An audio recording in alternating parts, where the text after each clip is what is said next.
Allahu Allah khaliqul ibad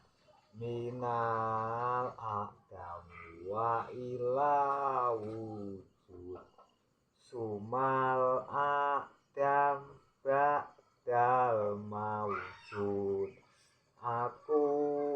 biyen ora ono ing saiki dadi ono besok maneh ora ono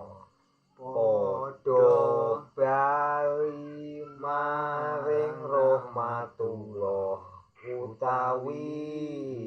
iki sangalam kabeh awit ngrasani sore tumong kabuming sapitu saisine ngalam kabeh wong urip sucenana badanira besok yen wis mati sapa sing nyuceni anut para nabi wali mukmin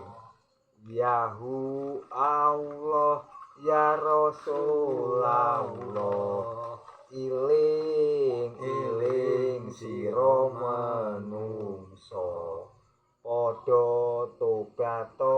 sadurunge mati aja tobat sakwise mati ora den trima ing tobate ayo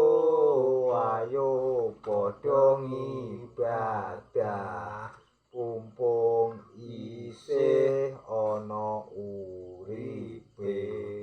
badan siji digawa mati aja kaya sekebo sapi luwih lara luwih susah rasane ana nang neraka klabang kures kala jengking klabang geni ula geni rante geni godho geni sawisane wong kang dosa gumampang dawuh pangeran aja gumampang tinggal sembahyang luwih mukti luwih mulya rasane wong ana suwarga bidodari 72 kasur babut mendut kursi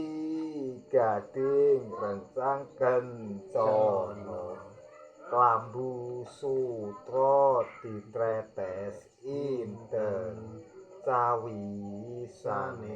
wong kang bekti maring pangeran kang maha suci ana tangis kelayu-layu tangise wong kang wedi mati gedhong ana dikunci nono wong mati mangsa wurunga la ilaha